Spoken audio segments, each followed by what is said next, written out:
예, 오늘 제목에서 보시는 것처럼 예수님이 사회주의자였을까? 였다고 하는 사람들이 이것 때문에 이제 강연 준비하면서 혹시나 아직까지도 많이 있을까 하고 봤는데 정말 많더라고요. 한국에도 예수님 사회주의자 뭐 이렇게 키워드를 치니까 뭐 성서한국이나 이런 데서 올라오는 자료들도 많고요. 그 상당히 진지하게 예수님은 사회주의자였다고 실제로 말을 하시는 분들이 꽤 영향력 있는 기독교 교수님들이나 목사님들이 꽤 많이 있더라고요. 그래서 많이 이제 오히려 이제 이쪽 최근 한 5년 동안 우리 쪽이랄까요? 이쪽 보수주의자들 진영에서 반박하는 그런 내용들을 많이 만들어서 사실은 한 5년 전에 이제 예를 들어서 기독교 사회주의라고 치면은 검색을 하면은 한 절반 이상이 저희 사회주의자다라는 주장들이 많았어요. 근데 그게 확실히 지금은 줄어 있습니다. 첫 페이지, 두 번째 페이지까지는 거의 뭐 한두 개, 세 개 빼고는 다 사회주의자일 리가 있느냐. 그렇게 이제 하는 게 많아서 어떻게 보면 되게 다행인 것 같기도 하고, 그랬습니다. 그런데 이제 사회주의자가 아니었다라고 하는 그 내용도, 뭐 어떻게 보면은, 일단 여러 가지 주장에 가깝고 조금 더 경제학적인 또 이 성경의 근거를 가지고 이야기하기보다는 약간의 이제 많이 화가 나서 어떻게 그럴 수가 있냐, 어떻게 그런 말 할 수가 있느냐 이렇게 하는 내용들이 많더라고요. 그래서 조금 더 차분하게 예수님의 가르침과 사회주의가 주장하는 바가 왜 일치할 수가 없는지 그 내용들을 이제 한번 지켜봤으면 좋겠습니다. 저자가 로렌스 리드 교수님인데요. 로렌스 리브인데 이분이 한국말로 번역된 책이 하나가 있더라고요. 왜 결정은 국가가 하는데 가난은 나의 몫인가? 이런 책인데요. 표지가 그렇게 매력적이진 않는데 내용은 아주 좋습니다. 한번 구하실 수 있으면 꼭 구해서 보시면 좋고요. 한 29개 정도의 에세이를 모아놓은 책이에요. 근데 이병태 교수님이 하시는 FEN에서 출간한 책입니다. 번역은 잘 된 것 같아요. 여러 명이 하셨는데 잘 된 것 같고 이번에 어쨌든 이 책에서도 보시다시피 경제교육, 특히 젊은이들, 청소년들하고 대학생들을 대상으로 경제교육을 열심히 하고 있는 경제교육재단이라 FE라는 유명한 데가 있어요. 거기 회장님을 이제 오랫동안 하셨고요. FE가 아주 중요한데요. FE가 1946년, 그러니까 막 하이에크라든가 뭐 미세스 이런 유명한 경제학자들이 막 사회주의자가 웬 말이냐라고 하면서 막 저작을 낼 때 생겨난 단체예요. 이 단체에서 이제 처음을 했던 것이 대학가에다가 이 한 장짜리 혹은 두 장짜리 리플렛을 제작해서 막 뿌리는 겁니다. 그럼 거기에서 그걸 가지고 스터디를 할 수 있도록 이것을 이제 버클리 지난번에 1강에서 얘기했죠. 버클리가 이 FE에서 받은 자료를 가지고 이제 스터디를 하는 걸로 이제 학생 운동을 시작을 했죠. 한국에서도 이제 벤치마킹을 해야 되는 그런 내용들이고요. 한국에 이제 자유경제원이라고 있어요. 자유경제원이라고 기독교랑은 상관없지만은 자유경제원이라는 데서 이제 그런 활동들을 많이 하고 있습니다. 자료를 많이 내고 있고 출판 수업도 많이 하고 그래서 대학생들도 이거 자유경제원 통해서 많이 사회주의 어떤 그런 가르침들을 많이 극복했죠. 거기서 이제 나온 분들이 지금 정치권에도 들어가 계신 분들이 계시고요. 그리고 이제 이 로렌스 리드도 마찬가지로 청소년 때 그 당시에 이제 동구권에서 프라그의 봄이라고 프라그 스프링이라고 있었어요. 프라그 사람들이 이제 바벤사 뭐 이런 사람들을 통해서 공산주의에 대항하는 그런 어떤 자유주의 운동을 했었던 것인데 그때 이걸 보고 동구권에 굉장히 관심도 가고 자유에 대해서 그리고 특히 이제 중앙경제 집권이 왜 자유를 져야 하는지 그러니까 공산주의의 센트럴 플래닝 중앙경제가 개인의 자유를 어떻게 저해하고 억압하는지를 이제 그때부터 생각을 했다 그럽니다. 그리고 대학에 가서는 아까 말씀드렸던 FE의 그 자료들을 통해서 미제스라든가 하이에크 이런 사람들의 이제 사상을 접하고 조금씩 자유주의자가 됐다고 합니다. 물론 이번 기독교인이고요. 그리고 경제학교 교수로서 이제 활동을 하시다가 공산권에서 또 기자를 오랫동안 하셨어요. 거의 79개국을 돌아다니면서 제3세계 위주로 특히 이제 2세계, 제2세계랑 제3세계죠. 공산권이랑 가나나 아프리카 이런데 많이 돌아다니면서 굉장히 많은 취재도 하시고 기사도 많이 쓰시고 하셨습니다. 그리고 교육, 경제 교육, 자유경제 교육으로서 1000여 개 정도의 칼럼도 쓰시고 그 칼럼이 여러 개 책으로 많이 나오는데 그 중에 하나가 이거고요. 그리고 라디오 방송이라든가 그 강연을 굉장히 오래 열심히 하고 계십니다. 특히 중고등학생들하고 대학생들을 대상으로 매년 75회 이상, 지난 한 10년 동안 매년 75회 이상을 지금 강연을 띄우고 계시다고 하십니다. 53년생이신데요. 크리스찬이시고요. 그래서 이분이 이제 지금 이 책이에요. 이 책인데, 예수님은 왜 사회주의자였는가라는 책을 이제 쓰시게 된 계기가 이제 사회주의자였다라는 얘기가 너무나 터무니없는 얘기가 상당히 인기를 끌고 있다는 걸 이제 발견한 겁니다. 오래되지 않았어요. 한 10년, 20년 전부터. 그래서 계속해서 개별적으로 반박을 하시다가 이게 점점 붐이 일어나서 당연한 기정사실화가 되는 거예요. 거짓말이. 기정사실화가 되는 것에 못 견디고 프라거 이유 아시죠? 프라거 이유라는 아까 링크 보내드린 그 영상을 이제 프라거 이유를 통해서 만들게 됐어요. 근데 만들었는데 그 링크가 400만 조회수가 넘어가기 시작하면서 순식간에 그러면서 굉장히 큰 인기를 끌었던 거죠. 그래서 이게 기독교인들이 이 사회주의가 막 들어오면서 이 예수님이 사회주의자였는가라는 질문에 대해서 많은 궁금증을 가지고 있구나라는 거를 이제 깨닫고 책을 써야 되겠다라고 이제 생각을 하십니다. 그래서 그 내용을 이 책에 담은 겁니다. 그래서 되게 짧은 책이고 이거 5분짜리 영상을 여기다 담은 거예요. 그리고 이제 이거 추가적으로 몇 가지 사례들을 더 많이 넣긴 하셨죠. 짧고 되게 쉽고 일단 중고등학생들 대상으로 강의를 하시는 분이기 때문에 상당히 쉽고 되게 접근 가능성 있게 적어주셨습니다. 그 전에는 이제 rendering unto Caesar, 그러니까 가이사의 것은 가이사에게 라는 그런 사회주의자들이 많이 이 말을 인용을 하죠. 그것의 진짜 의미가 무엇인지 이거에 대해서 쓰셨고요. 이 책의 내용들이 많이 중복이 되어 있습니다. 그래서 한국에 이제 예수님은 사회주의자라는 얘기가 한국에도 얼마나 많이 퍼져 있나 이렇게 찾아보니까 이 책적으로 나오더라고요. 10년 전에 나온 책인데 예수전이라 그래가지고 사회주의자가 이제 쓴 책입니다. 근데 내용을 보면은 참 당황스럽고 황당하고 한데 그래도 저쪽이 어떻게 생각하는지 알아야 되기 때문에 한번 읽어보면요. 자본주의에 적응하고 자본주의를 지지하면서 예수의 이웃사랑을 실천한다고 말하는 것은 모순이다. 예수의 이웃사랑은 자본주의 체제를 넘어서려는 태도, 즉 사회주의 태도와 함께할 수밖에 없다. 아주 단언적으로 얘기를 하죠. 이분은 이제 유명한 사회주의자, 본인이 자칭 사회주의자라고 하시는데 이 성경에서 나오는 신약 성경에 나오는 바리새인이란 바로 뭐냐 하면은 고통받는 사람들의 문제에 대해서 근본적인 번역이 아니라 어떤 동정과 시의 방식으로 접근하는 사람들. 그러니까 이 어떤 개개인 차원에서 정말 가난하구나 동정심을 가지고 다선을 행하는 거 이거는 위선이라는 바리새인의 행위나 마찬가지다. 진짜 변화를 일으키려면은 사회 구조를 바꿔야 된다. 사회 체제를 바꿔야 된다라는 얘기를 하고 싶은 거고 바로 예수님이 그걸 하셨다고 주장을 하는 거예요. 예수님이 개개인을 사랑하는 마음과 동정하는 마음 이런 마음을 막 불러일으키고 이런 걸 하셨던 게 아니라 체제를 변혁하려고 하셨다. 우리도 그거를 쫓아야 된다라고 말을 하는 겁니다. 그런데 그 체제가 어떻게 변하면 바로 자본주의 체제를 번역하려 해야 된다는 겁니다.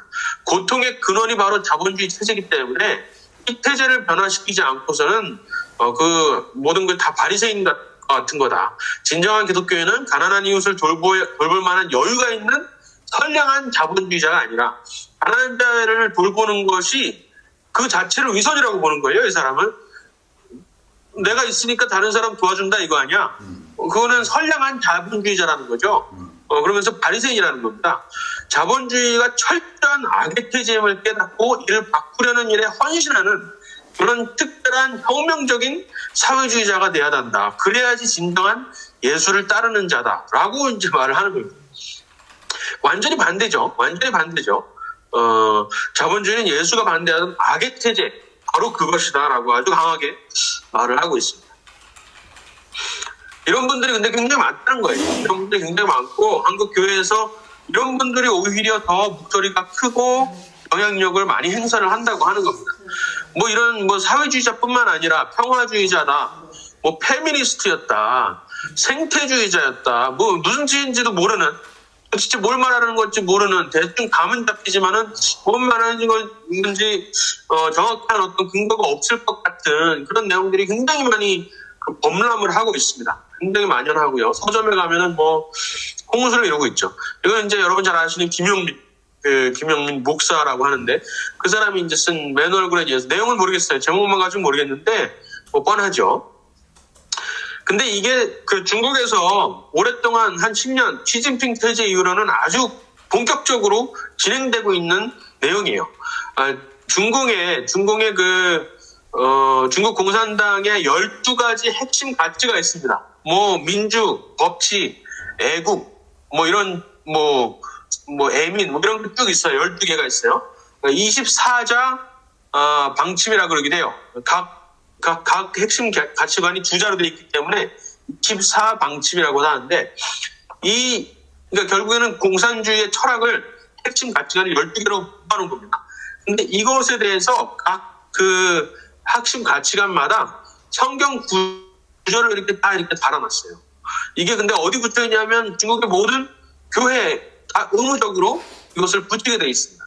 이 12가지 핵심 가치관은 뭐 한 길 건너면은 있을 정도로 굉장히 많이 붙여져 있는데, 이 내용을 성경적인 근거로 뒷받침하는 그 내용을 덧붙여가지고 모든 교회, 중국에 있는 모든 교회에 붙이게 되어 있습니다. 내용은 결국 예수님이 바로 사회주의, 예수님의 가르침이 바로 우리가 지금 실천하고 있는 사회주의다라는 내용이에요. 그러니까 민주라는 단어를 잠언 15장에서 가져와가지고 쓰고요. 문명이라는 단어를 뭐 야고보서에서 가지고, 자유하면 우리 잘 알죠. 갈라디아서 5장 1절 이승만 대통령도 좋아했던 그 말씀인데, 13절 너희가 자유를 위하여 부르심을 받았으나 자유로 육체의 길을 삼지 말고 오직 사랑으로 서로 종노릇하라.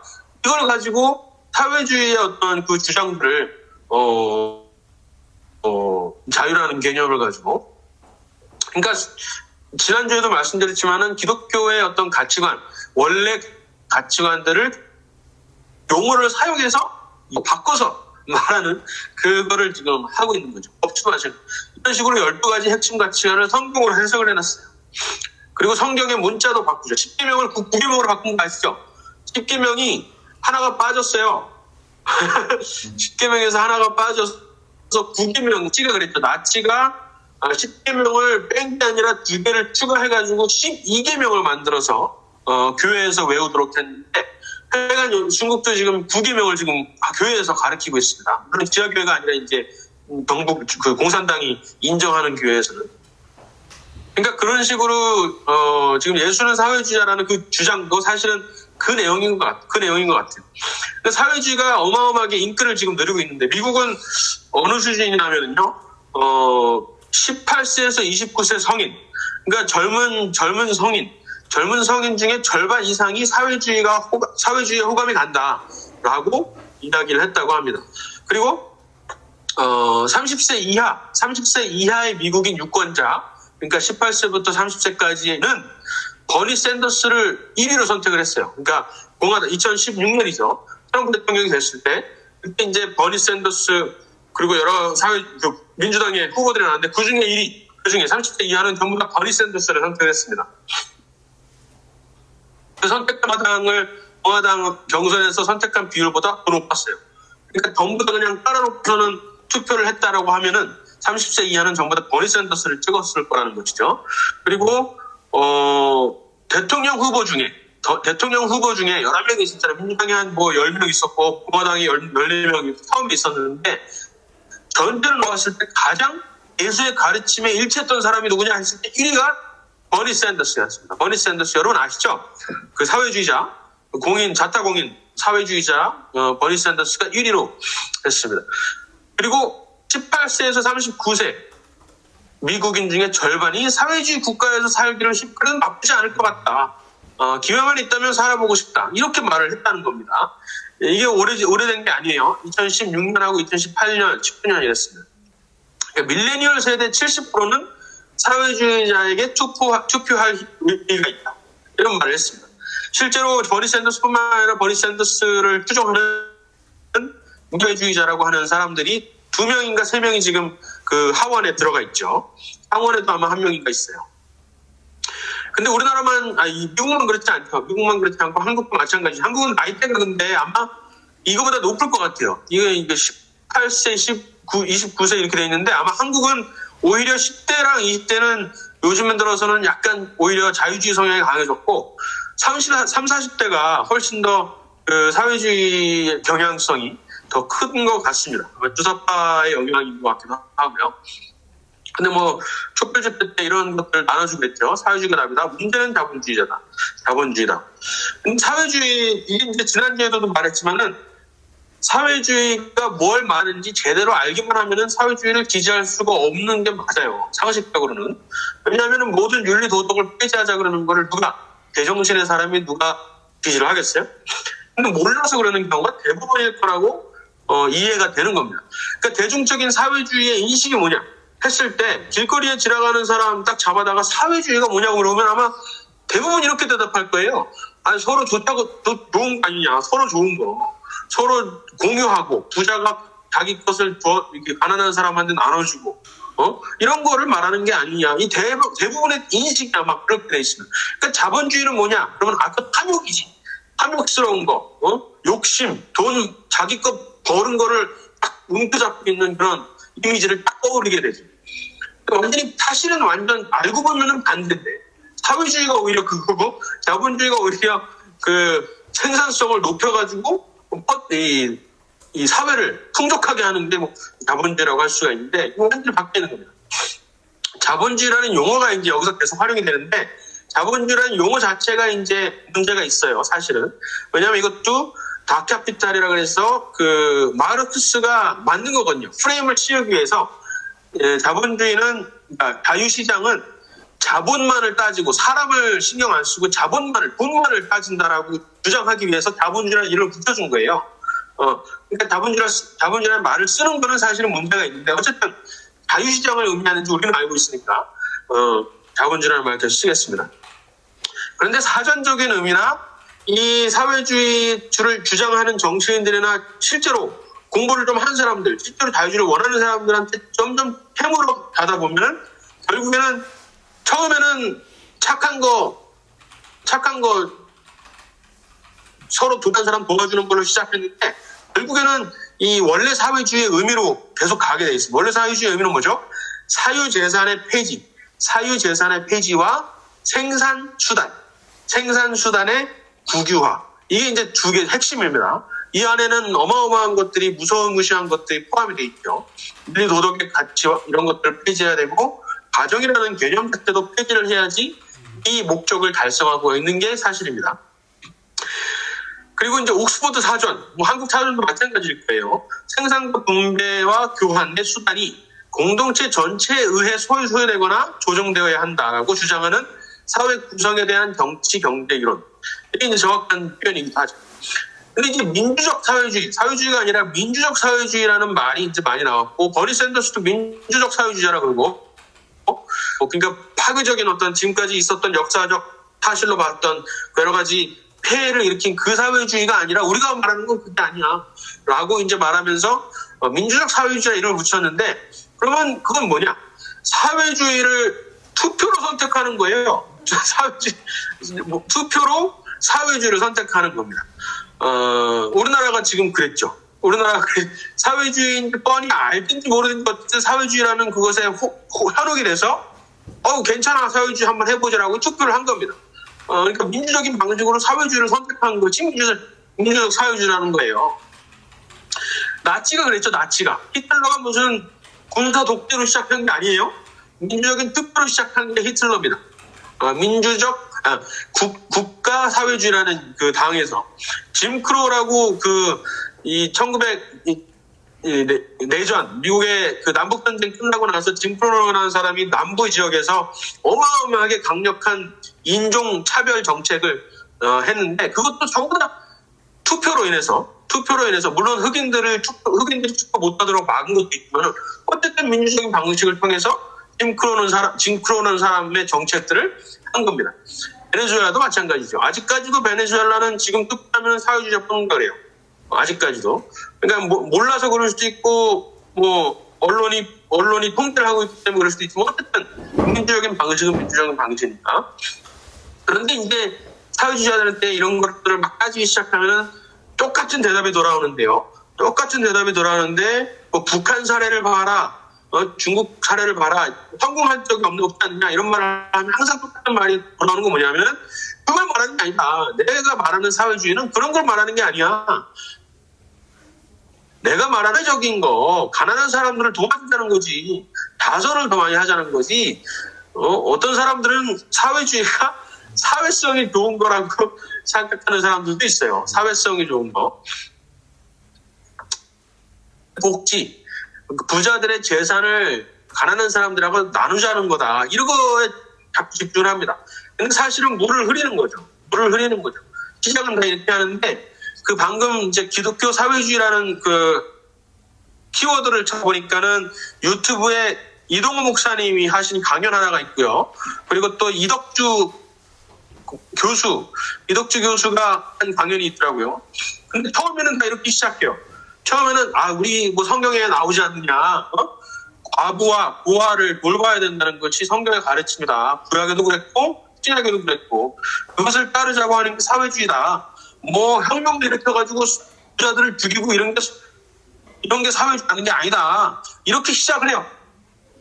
근데 맨 마지막에 북한이 나와요. 이덕주 교수를 강의 듣기가 힘든데 끝까지 듣다 보면 뒤에 가가지고 북한의 교회가 얼마나 그래도 나름대로 이 사회주의 정신을 실천하려고 노력하는지를 설명을 하고 있어요. 그러니까 이 결론은 결국에는 사유재산의 폐지와 생산수단의 국유화를 말을 하는 겁니다. 그러니까 그 속임수에 넘어가면 미국 같은 경우에는 이제 우리나라도 그런데 우리가 말하는 사회주의는 북유럽 모델을 따르자는 것이다. 북유럽의 복지국가 아니냐. 복지국가, 그죠? 어마어마하게 대학도 공짜야, 세금도 엄청나게 많이 걷어. 그거 가지고 다 가난한 사람 나누는 복지, 의료보험제도 이런 거 다 국가 복지국가 아니야. 그거를 말하고 있는데 그거를 따라가자는 거다. 사회주의자들은 말을 해요. 근데 그것도 일단은 중국 사람들이 그 얘기를 듣고 깜짝 놀랍니다. 우리나라가 사회주의라고 하면서 부정을 해요. 여기 이제 나오는데요. 덴마크이 5년 전에 한 말입니다. 미국에서 일부 사람들이 북유럽 모델을 가지고 일종의 사회주의다라고 하는 것은 그래서 한 가지 분명히 하고자 합니다. 덴마크는 사회주의 계획경제가 결코 아닙니다. 시장 경제를 가지고 있습니다. 이렇게 말을 해줬어요. 스웨덴 학자가 이제 설명을 하는 겁니다. 왜 그런 오해가 있느냐 하면은 처음에 북유럽 국가가 엄청나게 부유한데 일단은 기본적으로 부유한 이유가 노르웨이 같은 경우는 어마어마한 석유 매장량이 있기 때문에 그렇습니다.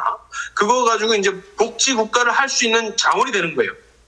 그리고 또 한 가지는 20세기 중반에 이미 낮은 세금을 가지고 있고 그리고 작은 복지 국가들이 자유시장 경제를 결합시키면서 그러면서 성공을 했다는 겁니다. 그처럼 어마어마하게 부유한 나라가 됐고 그래서 복지를 할 수 있는 복지국가가 될 수 있는 기반을 마련했다는 거예요.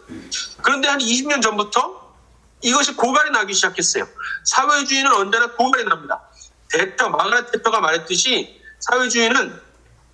사회주의의 단점은 뭐냐면 언젠가는 남의 돈도 떨어지게 돼 있다는 거예요.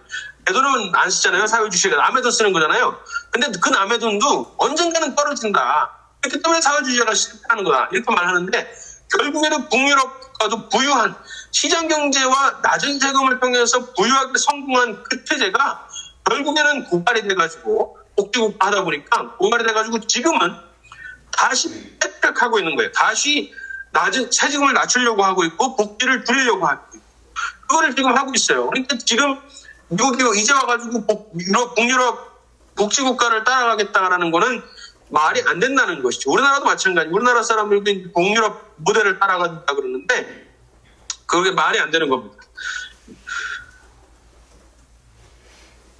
그리고 북유럽 경제는 결국에는 이 책에서 아주 간단 명료하게 얘기를 하고 있어요.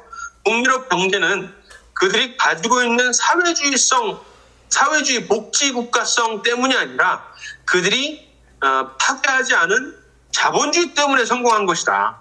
그들이 20년대 중반에 완전히 파괴하지 않은 그 자본주의 때문에 그나마 지금까지 성공한 것이다라고 이야기를 하고 있습니다. 사회주의는 그럼 무엇일까? 사회주의는 무엇일까? 지난주에 이제 가장 깊게 다뤘는데요. 사회주의는 결국에는 이 사회주의자들이 약간 웃긴 딸인데요. 너무 좋아서 아이디어가 사회주의는 뭐냐면은 그 아이디어가 너무 좋아서 강제적으로 실현해야 되는 것이 바로 사회주의다. 이렇게 말합니다. 약간 비꼬자고 하는 말인데요. 결국에는 하는 말이 그거죠. 너무 좋은 아이디어다. 모두가 평등하게 가지고 모두가 같이 공동 생산한 것을 분배해서 똑같이 가진 너무나 좋은 아이디어이기 때문에 이것은 모두가 선택권이 없이 의무화, 강제화해야 된다라고 주장하는 게 사회주의입니다. 그렇기 때문에 결국 사회주의의 본질은 무력에 의한 강제력이 있어요. 그 강제력이 사회주의의 본질이 있는 겁니다. 자유주의와 사회주의의 차이가 바로 그것이죠. 사회주의는 자유를 누리고자 하는 사람들을 누리지 못하게 하는 거예요. 근데 자유주의에서는 사회주의를 하고 싶은 사람들한테 허락을 하는 겁니다. 그래서 어느 공동체가 원한다, 사회주의를 하고 싶어. 그러면 그 공동체에게 자유를 허락하는 거예요. 다른 공동체한테 피해를 끼치지 않기만 한다면은 마음껏 혹시 어느 교회가 사회주의를 실천하고 싶으면 해보래요. 그런 자유가 있다는 거예요. 근데 사회주의는 그렇지 않죠. 사회주의는 모든 사람이 사회주의다여야 하는 게 그들의 목적이에요. 그래야지 자기네 사회주의자가 가능하죠. 마스크를 쓰는 것도 여러분 마찬가지예요. 이 코로나 때문에 마스크의 효용성 이런 걸 따지기 전에 그 사람들이 생각하는 건 뭐냐면은 모든 사람이 한 명도 빠짐없이 정확한 방식으로 잘못 쓰는 거 말고 정확하게 하루에 한 번 일회용으로 여러 번 쓰는 게 아니라 정말 모든 사람들이 규정에 맞춰서 딱 쓴다면은 코로나 우리 하나도 안 걸릴 수 있다라고 말하는 거예요. 근데 그게 불가능한 거 우리가 다 알잖아요. 우리 스스로도 똑바로 못 쓰고 하루 이상 쓰고 일주일, 2주일씩 쓰고 그리고 모든 사람이 그거를 다 따를 거라고 생각을 못 하잖아요. 인간의 본성이 그렇지 않기 때문에 그거를 인정을 안 하는 게 바로 사회주의예요. 강제적으로 모든 사람이 똑같게 만들 수 있다라고 생각하는 그 인간 본성을 무시하는 것이고 사람의 이주토피아를 기대하는 그것이 이제 사회주의가 나오는 것이죠. 그것을 이루기 위해서는 무력도 괜찮다라고 말을 하는 겁니다. 자발적 사회주의라는 게 있어요. 마르크스 전에 자발적 사회주의라는 것이 있었습니다. 공상적 사회주의라고도 하죠. 자발적으로 사유재산을 인정할게. 근데 그 인정하는 사유재산을 일단 내놔봐. 잠언 1장에서 나오는 것처럼 내놔서 공동소유로 하자. 전대 하나만 가져보자. 라고 해서 시작한 그런 공동체들이 있습니다. 그런데 문제는 그 공동체들이 하나도 빠짐없이 다 실패했다는 거예요. 하나도 빠짐없이. 우리나라에도 그런 공동체가 있더라고요. 제가 한번 가봤어요. 저기 제 월드비전이라는 곳에 있을 때 같이 사람들하고 같이 갔습니다. 거기 사회복지 하시는 분들이 많기 때문에 그 사회주의에 대해서 되게 존경하는 분들이 많으세요. 그래서 그분들을 따라서 가봤는데 굉장히 아름답게 꾸며놨죠. 아름답게 꾸며놓고 모두가 모든 거를 공유하고 다 농사를 지고 농사 소득을 같이 이제 나눠 먹는 겁니다. 규모가 작으니까 가능하죠, 그게. 근데 이제 인터넷으로 그 마을을 한번 찾아보니까 이게 또 어마어마한 비리들이 많아요. 예를 들어서 공동 소유를 한다고 그러고 다 돈을 모아가지고 저금을 하고 있었는데 누가 그 돈을 들고 튄 거예요. 그래가지고 막 소송을 하고 그 사람 찾으러 다니고 그런 그 비하인드 스토리들이 많더라고요. 그러니까 결국에는 실패하는 거예요. 미국도 그렇게 시작했어요. 미국도 필그림들이 1620년에 메이플라워를 타고 도착한 그 필그림 통교도들이 사실은 처음에 사회주의자를 시작했어요. 모두 다 공동 소유의 그 농장을 딱 가지고 매일 아침마다 나와서 일을 해라. 똑같이 일을 하고 거기에서 나오는 소득을 똑같이 이러한 분량에 상관없이 똑같이 필요에 따라 나누겠다라고 해가지고 그렇게 시작했어요. 근데 그게 2년을 못 갑니다. 2년을 못 가요. 첫 해에 102명이 도착했는데 102명이 미국에 도착해서 메이플라워를 타고 근데 53명이 죽어요. 반 이상이 죽어요. 반 이상이 죽어요. 생산이 안 되는 거예요. 왜냐하면 아침에 나오라 그런 사람들이 안 나와요. 게으름을 피우기 시작하는 거죠. 안 나오고 그리고 그 소득에 대해서 뭐 일하시는 주니까 일을 안 해도 사실 먹으니까 전부 다 아프다는 거예요. 전부 다 아프다 그러고 안 나오고 그러니까 생산성이 떨어질 수밖에 없는 겁니다. 그래가지고 그 당시에 일기를 보면 윌리엄 브래드포드라는 그 당시에 그 거버너의 그 팀 리더의 일기를 보면은 2년 3년 이거를 하다가 더 이상 우리가 못하겠다. 우리가 다 죽겠다 싶어가지고 각 가정에다가 그 땅을 나눠서 준 겁니다. 그러니까 고지분배를 한 것이죠. 고지분배를 해가지고 거기서 나오는 너희들이 알아서 심고 싶은 거 마음대로 심고 거기에서 나오는 소득을 니들이 가져라. 니들이 그 소유권을 행사해라. 대신에 너네 집과 다른 집이 교환을 할 수가 있다. 이거를 허락한 겁니다.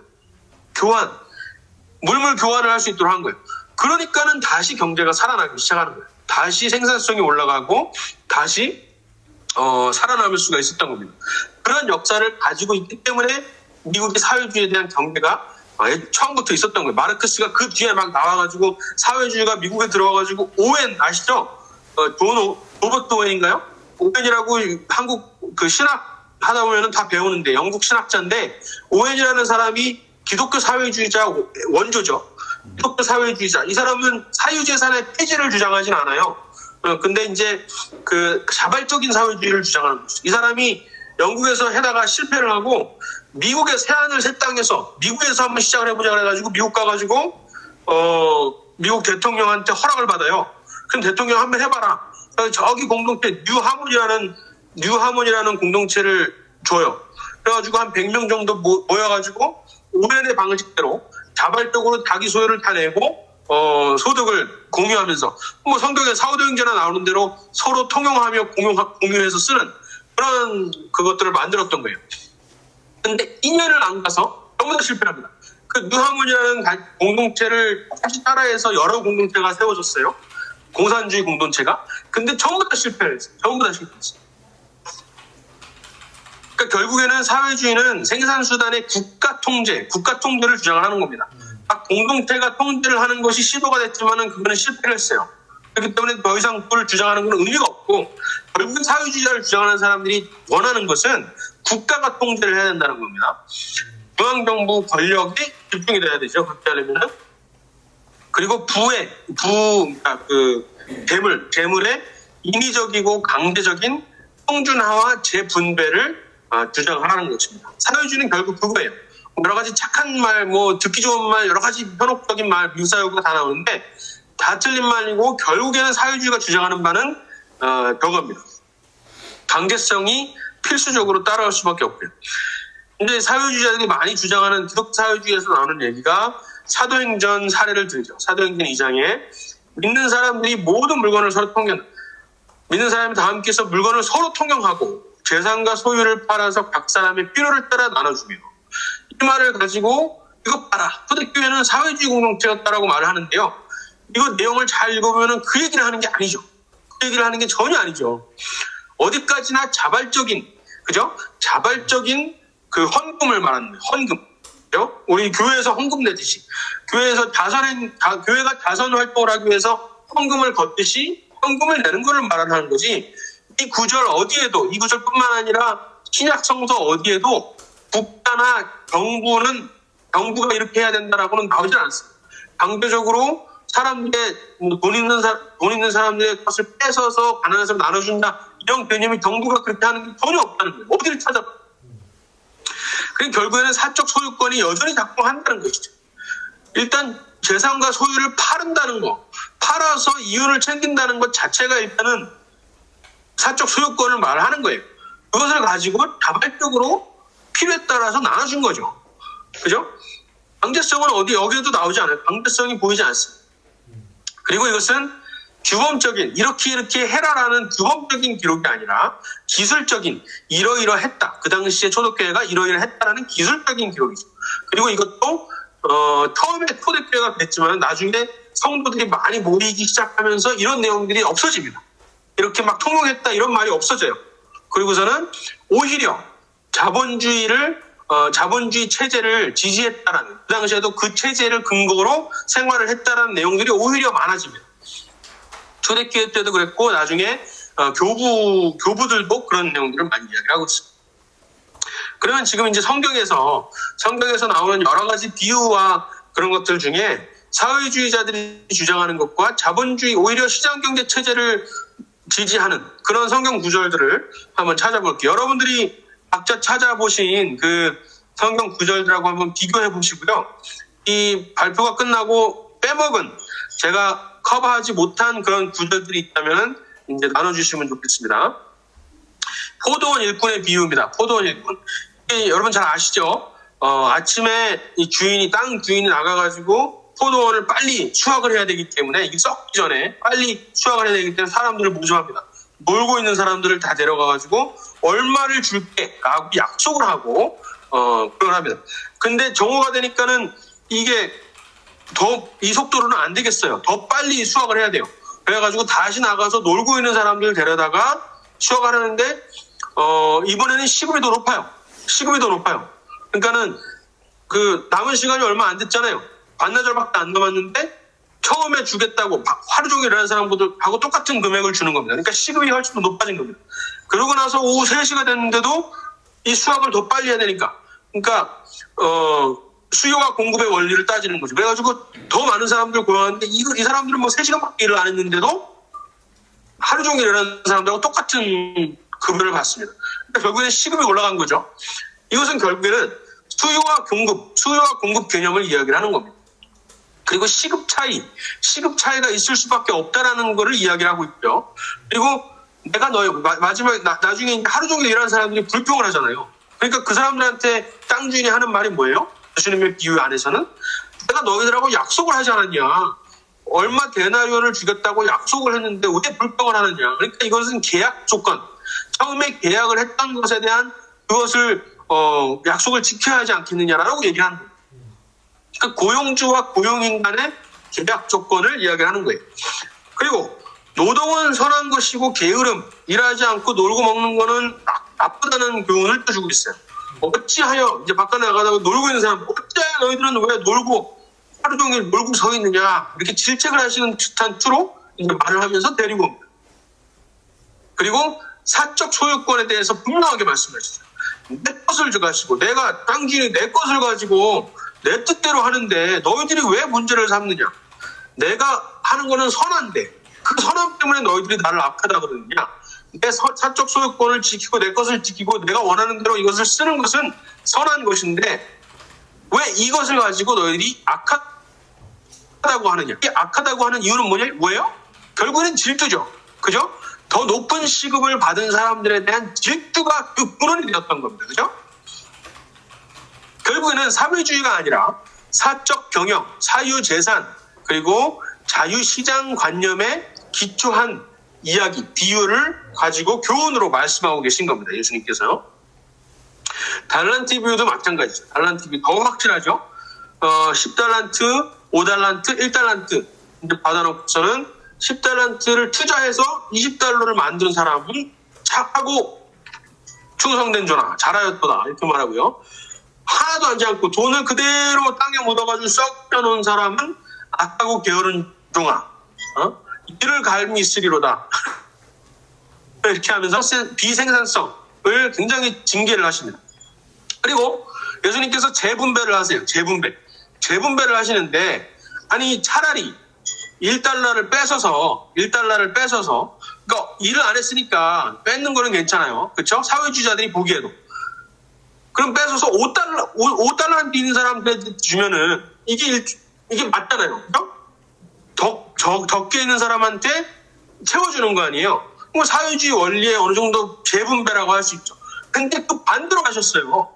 1달러를 10달란트 있는 사람한테 주셨어요. 더 많이 있는 사람한테. 그러니까 예수님의 재분배는 이렇게 생각할 수도 있는 거예요. 예수님의 재분배는 부익부 빈익빈. 그죠?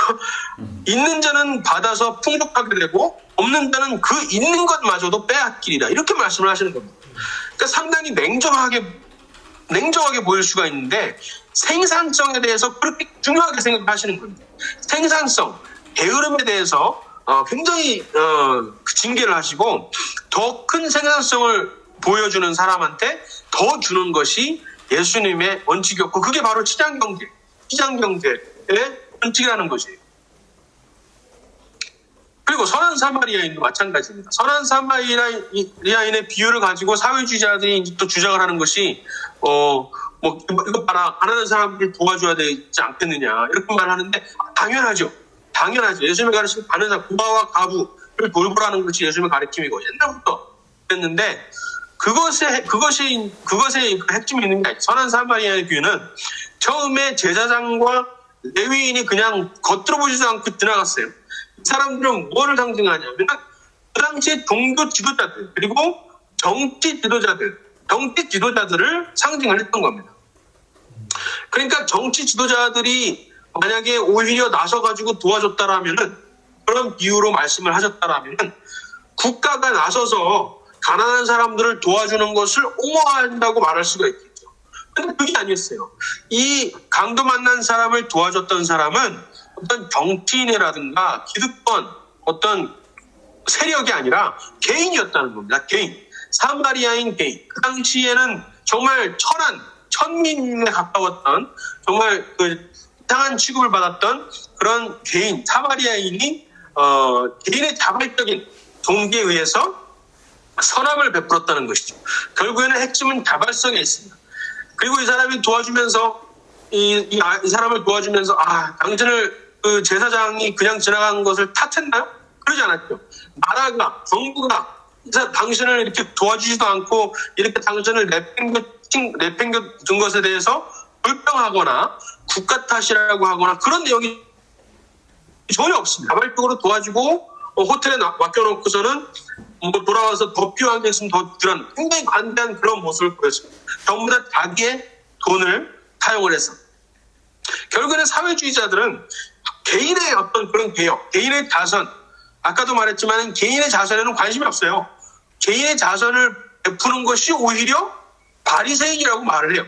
여기 완전히 반대로 나와 있는데, 성경에는 반대로 나와 있는데, 아까 그 책 예수전이라는 책을 보면은 개인이 자선을 베푸는 것은 오히려 바리새인 같이 위선이고 그게 아니라 사회 구조를 탓해야 된다. 사회 구조를 변혁해야 된다라고 주장을 하는 것이 사회주의자입니다. 완전히 반대죠. 예수님의 가르침은 전혀 그런 것이 아니었어요. 개인의 양심과 개인의 도덕성, 개인의 자발성을 계속해서 자극하는 것이 예수님의 가르침이었지 정부를 탓하거나 국가를 탓하거나 이런 것들이 전혀 아니었다는 것이죠. 그리고 마지막으로 누가복음 12장에 이 형제가 이제 무리 중에 어떤 사람이 와가지고 우리 형이 유산을 받았는데 형이 안 나눠가지고 유산을 막 부모님이 딱 나눠줬겠죠. 얼마 너 형한테 주고 얼마나 니한테 가져라. 근데 여기 불만족하고서 똑같이 나눠가지게 하소서. 유산을 나와 나누게 하소서라고 예수님한테 말을 하는 거예요. 근데 예수님이 이 사람아 누가 나를 너희의 재판장과 물건 나누는 자로 삼았느냐? 누가 나를 그렇게 세웠느냐? 탐심을 물리쳐라. 그런 탐심을 물리쳐라. 사람의 생명이 그 소유에 넉넉한 데 있지 않다라고 말씀을 하십니다. 그러니까 인위적으로 재산을 나눠서 그 당시에 그래도 많은 사람들이 따랐던 그분에게 솔로몬에 찾아오는 것 같이 찾아와가지고 재산을 어떻게 나눠주세요. 한번 판단을 해주세요라고 하는데 내가 뭔데 당신들의 개개인의 소유를 내가 뭔데 판단을 하고 나누느냐라고 말씀을 하시는 겁니다. 하물며 그런 예수님께서 정부가 국가가 어떤 세력이 추상적인 세력이 가진 사람들의 부를 뺏어다가 가난한 사람들에 나눠주는 것을 어떻게 허락을 하실 수가 있냐는 것이죠. 개개인이 그런 것에 대해서는 얼마만큼 발견을 하시고 그렇게 해야 한다고 계속해서 강조를 하셨지만, 그러기 위해서 도덕성을 계속해서 강조하셨지만은 어떤 강제성을 절대로 말씀을 하지 않으셨다는 겁니다. 그런데 이제 이런 얘기가 있어요. 이 사회주의자들이 가장 얘기를 하는 것이 뭐냐면은, 부자에 대해서 예수님이 얼마나 많은 말씀을 하셨느냐. 대표적으로 부자는 낙타바늘에 바늘귀에 낙타가 들어가는 것보다 어렵다. 그러니까 불가능하다는 거죠. 뭐 부자가 텅 들어가는 것은 불가능하다. 그리고 또 이런 말도 있죠. 부자는 나사로 비유죠. 가난한 자는 복이 있으리라. 그리고 부자는 화 있을진저. 부유한 자여 화 있을진저. 이것 봐라. 부자들을 미워하시지 않느냐라고 말을 하면서 사회주의적인 주장을 하는데요. 결코 또 그렇지 않아요. 그 말씀을 하시는 게 전혀 아니에요. 부자들을 얘기하실 때는 그 당시 개인의 어떤 개인의 탐욕을 지적을 하시면서 말씀을 하셨던 거예요. 그렇죠? 마가복음 4장에 보면은 세상의 염려와 재물의 유혹과 기타 욕심이 들어와 말씀을 막아. 그러니까 말씀 10분 있는 자의 비유죠. 말씀이 안 들어간다는, 재물을 많이 가지고 있으면은 그 재물 때문에 넘어지기가 실족한다는 것이죠. 재물을 우선순위로 삼기 때문에, 돈을 우선순위로 삼기 때문에 하나님을 섬기는 것에 장애가 되고, 하나님의 말씀이 들어가서 뿌리를 내리고 결실을 맺는데 장애가 되기 때문에 돈을 멀리해야 된다라고 말씀을 하신 것이지, 돈 자체라든가 부자 자체를 징계하시거나 정죄하신 것이 아니라는 거죠. 근데 아까 그 비디오에서도 여러분 보셨겠지만은, 성전에서 교환하는, 돈 바꾸는 사람들하고 비둘기는 결국 제사 드리려고 그 비둘기를 살 거 아니에요. 그 비둘기 파는 사람들을 다 내쫓으세요. 그렇지만은 그 장소가 어디예요? 성전이기 때문에 내쫓으신 것이지, 시장이라든가 아니면은 은행에서 돈 바꾸는 데서 교환원들을 내쫓은 게 아니잖아요. 그죠? 기도하는 집인데 하나님께 집중해야 되는 딴 것을 하고 있으니까, 특히 돈을 섬기는 것처럼 탐심을 막 작용하고 그것을 이용해 먹는 그것들을 하고 있으니까 내쫓은 것입니다. 돈의 지배를 받지 말아라. 돈의 너희들의 탐심의 그 지배를 받지 말아라. 우선순위를 똑바로 해라. 우선순위를 썩어질 것에 놓지 말고 영원한 진리, 하나님의 말씀에 두어라라고 말씀을 하셨던 거죠. 그렇죠? 그리고 누가복음 18장에 그 부자 있잖아요. 그 부자가 보면은 다른 마태복음에는 그렇게 안 되는데, 누가복음은 어떤 관리라고 돼 있어요. 어떤 관리. 그러니까 그 당시에 관리라고 하면은 정부 관료를 말하는 거예요.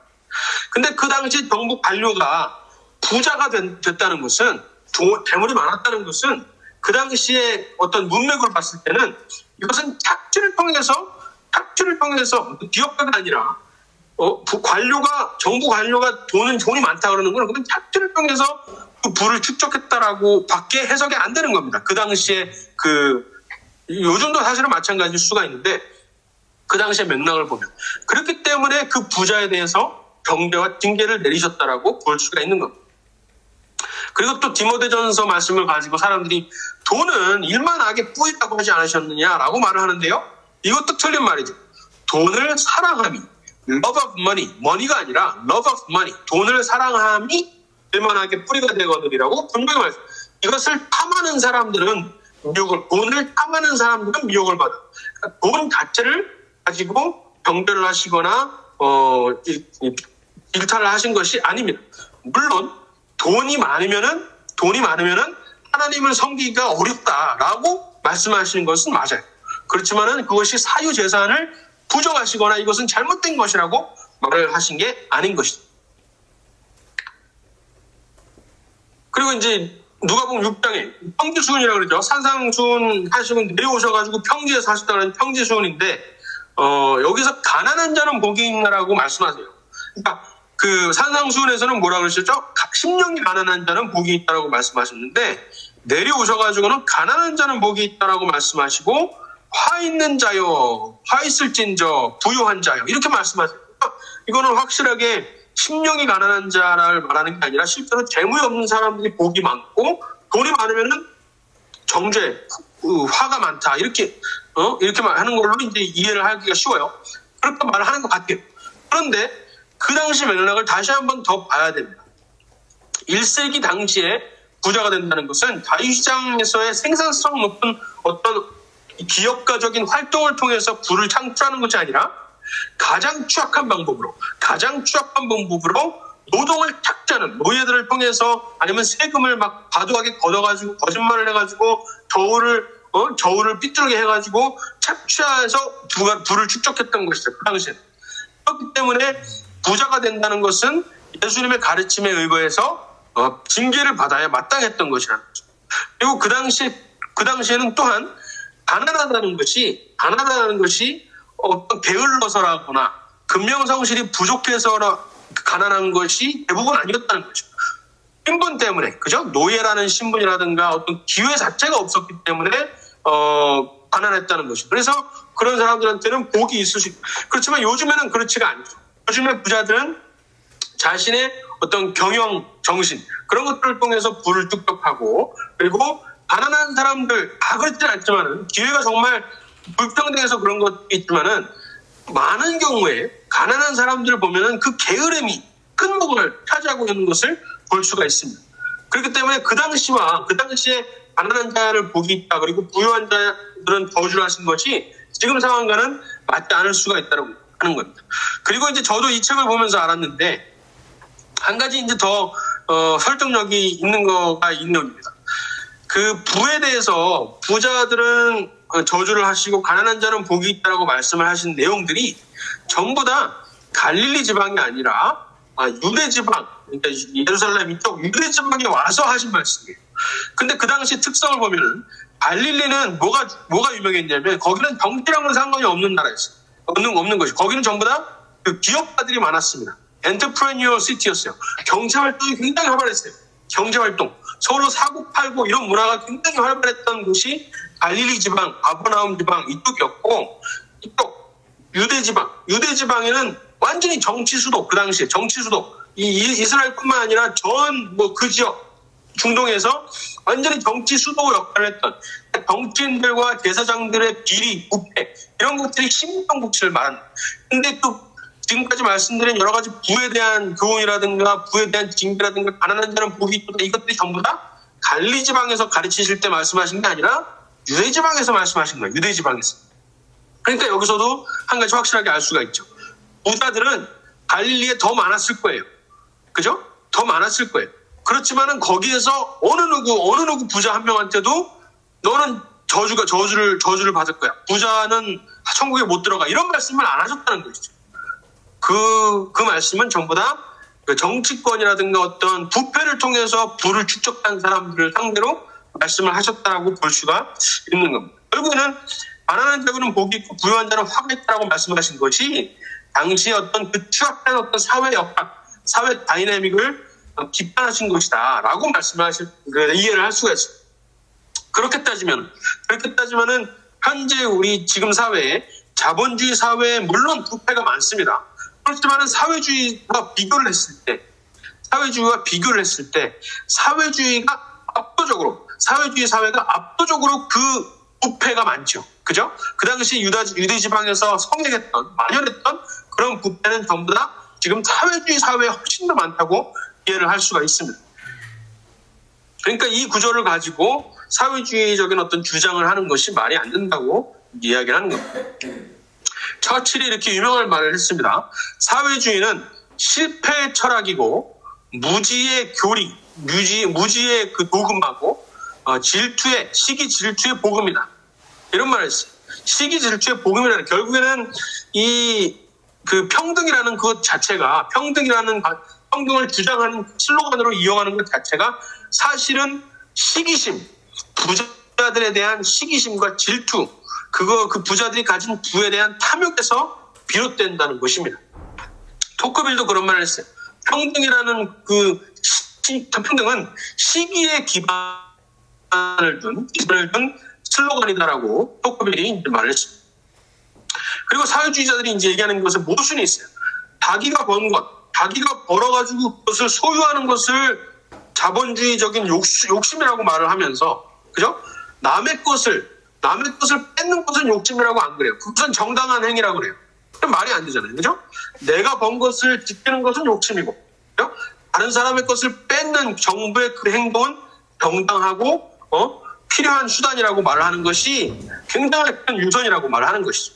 결국에는 잠언 1장에서 지난주에 봤듯이 결국에는 가진 사람의 것을 뺏어서 죽이고 그 사람들의 것을 갈취하자라는 그 동기에서 나온 것이 바로 우리가 전대 하나만 갖자 사회주의였던 것이에요.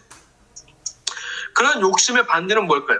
그런 욕심의 반대, 자본주의라고 하면 좀 웃긴데 자유시장 경제와 보수주의적인 사회의 기본 가치, 핵심 가치는 무엇일까요? 그것은 감사라고 할 수 있어요. 감사.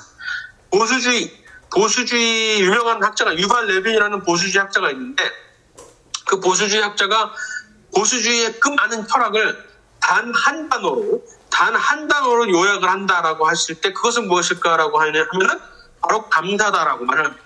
무엇에 대한 감사냐? 무엇에 대한 감사하면은 역사에 대한 감사, 그죠? 역사에 대한 감사고, 선조들에 대한 감사, 그리고 자연, 하나님께서 만들어주신 자연에 대한 감사다. 이렇게 말씀하셨습니다. 그러니까 우리가 각자가 하나님께서 부여하신 그 생명과 자유, 거기에 대해서 우리가 감사하는 그것이 바로 가장 그 보수주의의 기초라고 말하는 겁니다.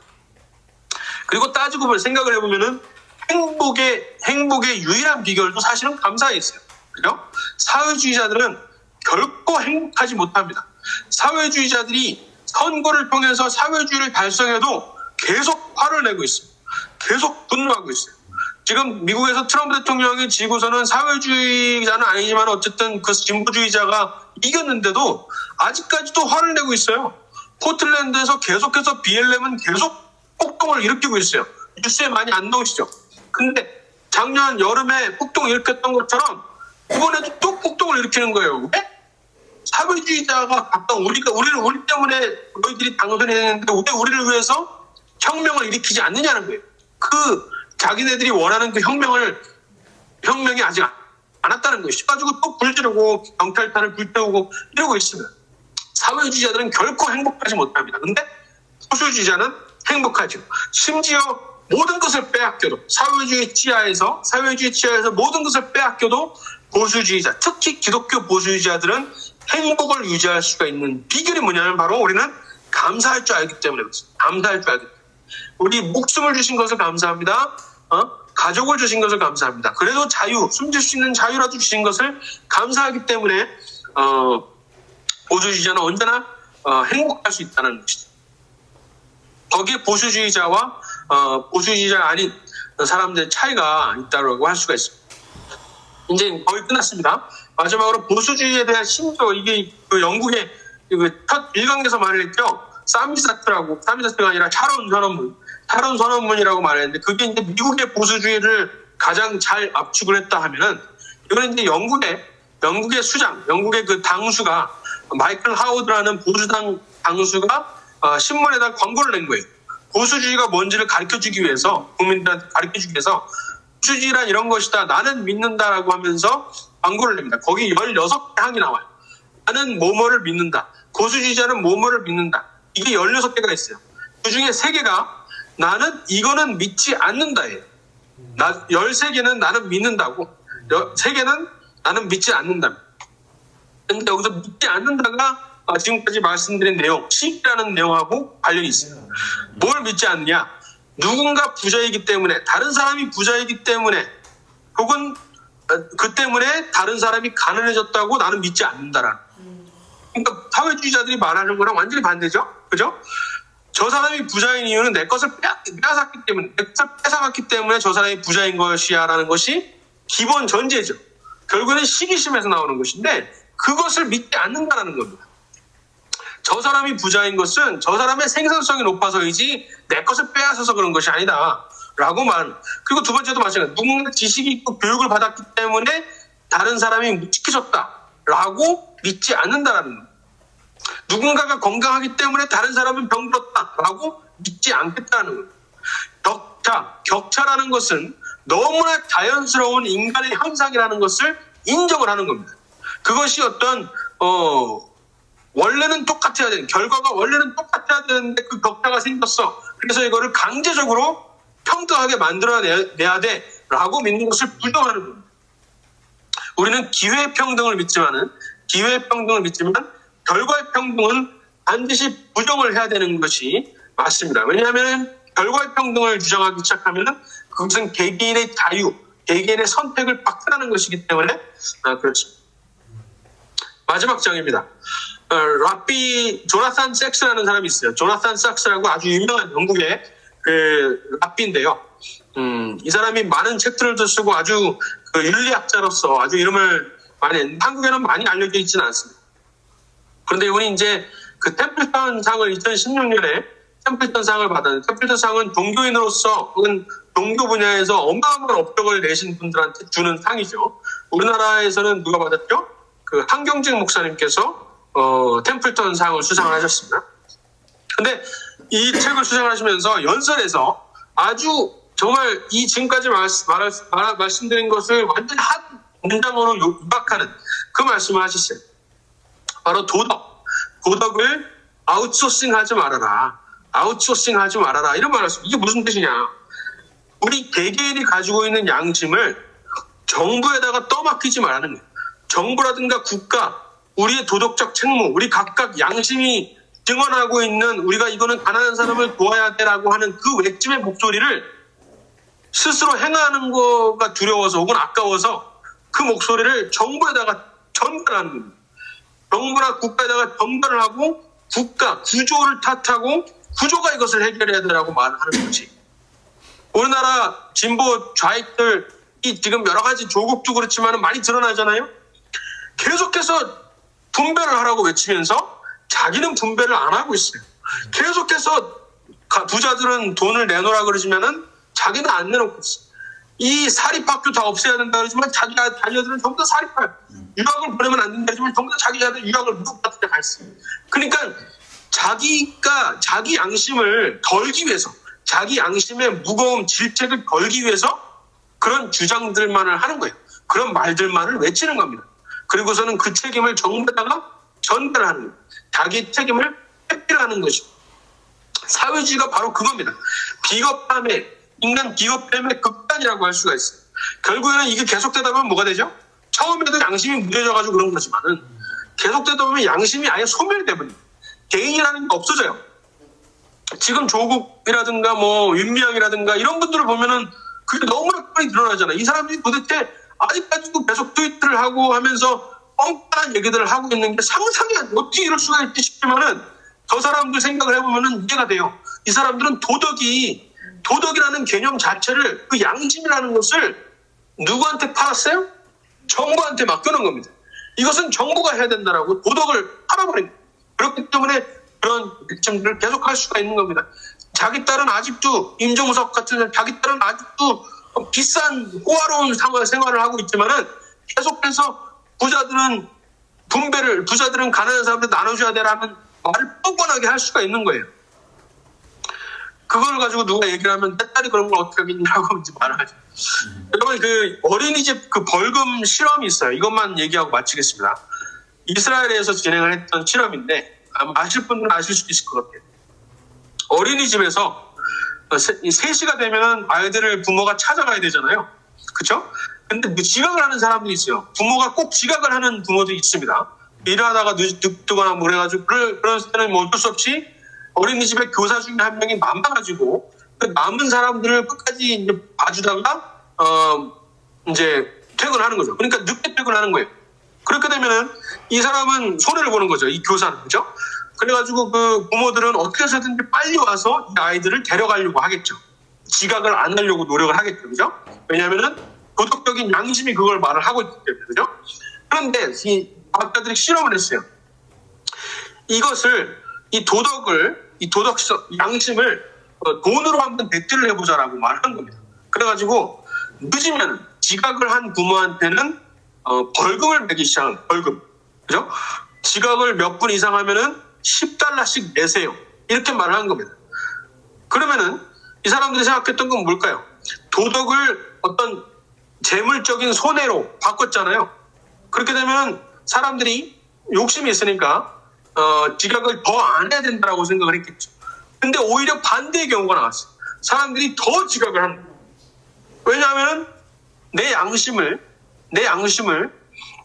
돈으로 그냥 환산해서 지불해버리면 되기 때문에, 돈으로 환산해서 지불해버리면 끝이기 때문에, 그래가지고 그 실험을 하다가 그러면은 한 몇 개월 동안 돈 벌금을 매기다가 벌금을 없애버렸어요. 벌금 안 내도 돼. 그렇게 됐을 때 그 도덕심이, 양심이 돌아왔을까요? 지각을 그럼 다시 안 하기 시작했을까요? 아니에요. 잃어버린 양심은 돌아오질 않았어요. 계속해서 지각을 하는 거예요. 벌금을 내지도 않는데 지각을 하는 겁니다. 양심이 무뎌진 겁니다. 그 선생님 끝까지 남아가지고 아이들을 봐주는 그 선생님에 대한 미안함이 없어진 겁니다. 그러니까 이게 얼마나 위험한 것인지, 정부한테 혹은 국가한테 어떤 우리 양심을 위탁해서 그것을 어떤 재정적인 어떤 구조적인 것으로 환원을 해가지고 양심을 덜어내는 행위가 얼마나 무서운 것이고 개인을 소멸하는 행위인지를 잘 보여주는 실험이었던 것입니다. 여기까지 마치겠습니다. 결국에는 예수님이 사회주의자라고 주장하는 것은 첫째, 사회주의가 뭔지를 모르거나 그래서 사회주의를 제대로 정리를 하지 않고 있거나 아니면 악의적인 의도를 가지고 그런 주장을 하는 것이다라고 이해를 할 수가 있습니다. 그러면은 이제 여러분이 그 숙제를 한번 공개해 볼게요. 각자 순서대로 혹은 뭐 자원하시는 분이 오늘 나온 얘기 중에 빼먹은 성경 구절이 있다. 이것은 사회주의를 지지하는 것 같은데 혹은 자본주의를 지지하는 것 같은데 나오지 않은 것 같다라고 생각되는 것을 나눠주시면 감사하겠습니다.